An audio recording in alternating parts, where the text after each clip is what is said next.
पहले लाइफ कितनी बढ़िया थी यार, कितना खुश था मैं। वो दिन भी क्या दिन थे। This is nostalgia, nostos algos, homecoming pain. This term was coined back when Swiss mercenaries felt homesick while being on war away from their native place. ये होता क्या है exactly? What is this feeling of good old days? Basically we reflect on our past memories. वो दिन भी क्या दिन थे जब हम साथ में पबजी खेला करते थे। So this is a complex and bitter sweet feeling. जब हम उसे रिमाइंड करते तो हमें काफ़ी अच्छा लगता है कि भाई क्या मोमेंट था, लेकिन at the same time we know that कि हम उसे वापस एक्सपीरियंस नहीं कर सकते। So it is a bitter sweet feeling and also complex. मुझे इस टॉपिक का आइडिया कहाँ से आया?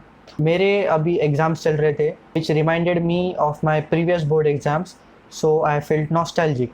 But one problem clicked in my mind. अब वो क्या है वो मैं आगे एक्सप्लेन करूँगा, लेकिन अब जानते हैं हमें ये फीलिंग इतनी पसंद क्यों है।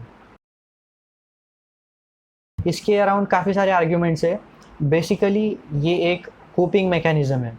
देखो, नॉस्टैल्जिया आप कभी भी फील कर सकते हो, but it is more likely to happen when you are not satisfied with your current reality, or there is a change in your life, or you are struggling with something in your life. You see, nowadays our lives are changing so rapidly than ever before. इसकी वजह से हो सकता है हम past memories में अटक जाए, यही इसके साथ प्रॉब्लम है। It is a coping mechanism as you may draw strengths from your past achievements या फिर पास्ट मेमोरीज। जैसे हो सकता है कि आप सोचो कि भाई तब तो उस चीज़ को मैंने हासिल कर लिया था, या फिर जो भी है कर लिया था, तो अब भी कर सकते हैं। So you may draw strength like this.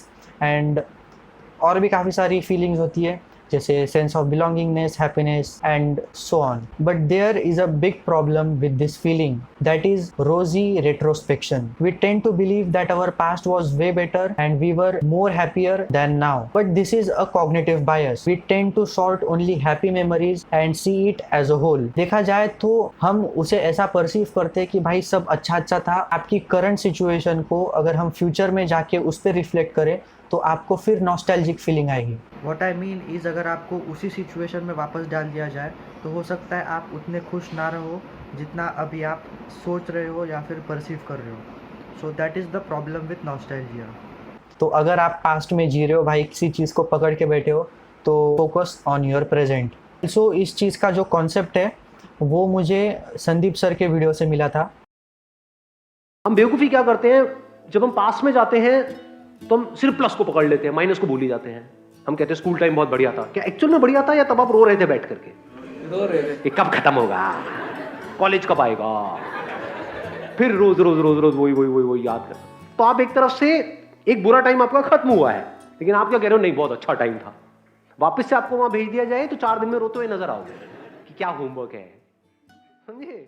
Nostalgia के कुछ ट्रिगर्स भी होते हैं। आई एम श्योर आपने इसे एक्सपीरियंस करा होगा, जैसे कोई सर्टन स्मेल हो गई, कोई taste, events, TV shows, movies, music, या फिर कोई वेदर, एनवायरनमेंट। सो ये सब नॉस्टैल्जिया के ट्रिगर्स होते हैं। अगर आपको मुझसे कनेक्ट करना है तो मेरा इंस्टाग्राम, डिस्कॉर्ड और टेलीग्राम का लिंक मैंने दे रखा है, आप उसे ज्वाइन कर सकते हो।